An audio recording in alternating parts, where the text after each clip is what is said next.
धर्म शास्त्रों के अनुसार विजया एकादशी समस्त मनुष्यों को विजय प्रदान कराती है। त्रेता युग में जब मर्यादा पुरुषोत्तम श्री रामचंद्र जी वानर सेना सहित लंका को प्रस्थान किया, समुद्र से किनारे पहुंच उस अगाध समुद्र को देखकर लक्ष्मण जी से कहा कि समुद्र को हम किस प्रकार से पार करेंगे।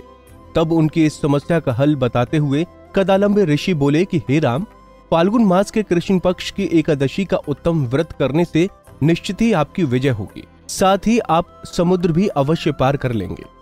पौराणिक कथा के अनुसार जब रावण ने माता सीता का हरण कर लिया तो भगवान श्री राम और उनके अनुज लक्ष्मण बहुत ही चिंतित हो गए। फिर उनको हनुमान जी की मदद से सुग्रीव से मुलाकात हुई और वो वानर सेना की मदद से रावण की लंका पर चढ़ाई करने के लिए विशाल समुद्र के तट पर आए। लंका पर चढ़ाई कैसे की जाए, क्योंकि उनके सामने विशाल समुद्र जैसी चुनौती थी, उनको कुछ उपाय समझ में नहीं आ रहा था। अंत में उन्होंने समुद्र से ही लंका पर चढ़ाई करने के लिए मार्ग मांगा, लेकिन वो असफल रहे।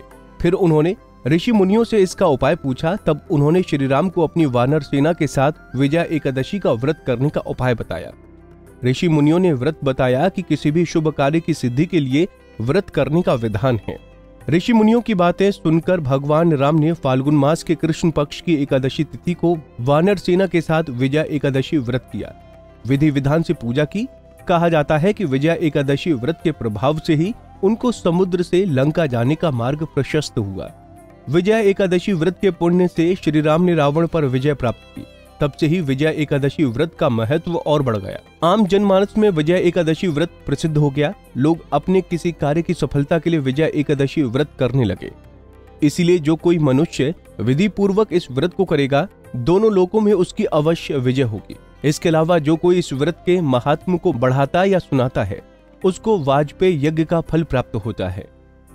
श्री रामचंद्र जी ने ऋषि के कहे अनुसार इस व्रत को किया और इसके प्रभाव से दैत्यों पर विजय पाई।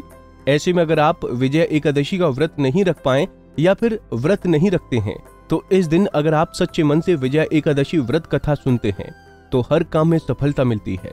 कथा सुनते समय भगवान हरि का ध्यान करें और मन ही मन अपनी मनोकामना भी वो ध्यान रखें। इस कथा को सुनते समय आपके मन में किसी के प्रति कपट ना हो। अगर आप इस विधि से पूरी निष्ठा के साथ इस कथा को सुन लेते हैं तो भगवान विष्णु आपको हर काम में सफलता प्रदान करते हैं। कुंडली टीवी डेस्क से प्रिया शर्मा की रिपोर्ट। इसी तरह की और भी जानकारी लेने के लिए हमारे चैनल को सब्सक्राइब करें और नई वीडियो की नोटिफिकेशन के लिए बेल आइकॉन दबाएं। अगर आप ये वीडियो फेसबुक पर देख रहे हैं तो वीडियो को लाइक और शेयर करें।